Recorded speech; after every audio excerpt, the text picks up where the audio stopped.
C'est l'histoire de deux hommes gravement malades qui occupent la même chambre d'hôpital. L'un des deux doit s'asseoir dans son lit pendant 1 heure chaque après-midi pour évacuer les sécrétions de ses poumons. L'autre doit passer ses journées couché sur le dos. Celui qui doit se redresser chaque jour a la chance d'avoir son lit à côté de la seule fenêtre de la chambre. Tous les jours, les deux compagnons se parlent pendant des heures. Ils parlent de tout et de rien, ils se racontent leurs histoires de vie, ils parlent de leur jeunesse, ils parlent de leurs épouses, de leur famille, de leurs voyages. Et chaque après-midi, quand l'homme dans le lit près de la fenêtre peut s'asseoir, il décrit à son compagnon ce qu'il voit dehors. Il lui parle d'un merveilleux parc avec des arbres magnifiques, des fleurs de toutes les couleurs, un beau lac, des canards, des cygnes, des jeunes amoureux qui marchent main dans la main. Pendant que l'homme près de la fenêtre décrit la vue dans le détail, l'homme de l'autre côté de la chambre ferme les yeux et imagine la scène. Il se laisse transporter et l'espace d'un moment, il s'évade de sa chambre d'hôpital et de ses douleurs. Les semaines passent et un matin, l'infirmière de jour trouve le corps sans vie de l'homme près de la fenêtre. Il est mort paisiblement pendant son sommeil.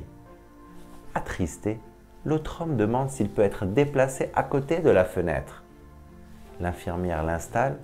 Une fois qu'il est à l'aise, elle le laisse seul. Lentement, péniblement, il se redresse pour jeter un premier coup d'œil dehors. Il va enfin avoir la joie de voir l'extérieur par lui-même. Il s'étire vers la fenêtre et là, tout ce qu'il voit, c'est un mur. L'homme appelle l'infirmière et lui demande « Pourquoi ils ont construit ce mur ?»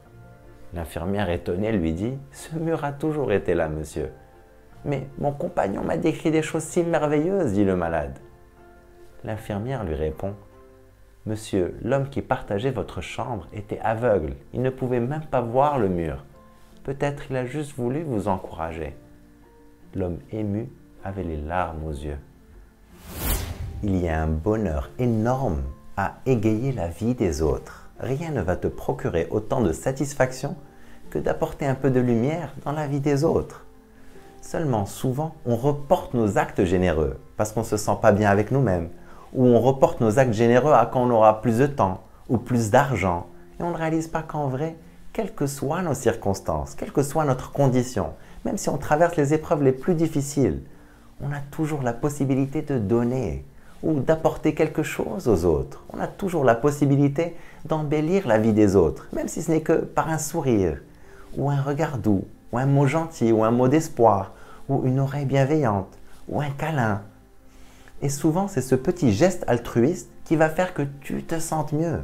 C'est ce petit geste qui peut paraître insignifiant, qui va faire que ta situation s'améliore. C'est ce qui va rehausser ton estime de soi. C'est ce qui va faire que tu te sentes riche, même si tu n'as pas d'argent. Qu'est-ce que tu pourrais faire pour quelqu'un d'autre aujourd'hui? À qui tu pourrais apporter un peu d'espoir ou un peu de lumière aujourd'hui? Ne repousse plus tes actes généreux à plus tard. Même si tu traverses un moment difficile, même si tu penses que tu n'as rien à donner, il y a toujours quelque chose que tu peux faire pour embellir la vie des autres. Je t'encourage à vivre une vie extraordinaire. Vive el hayat!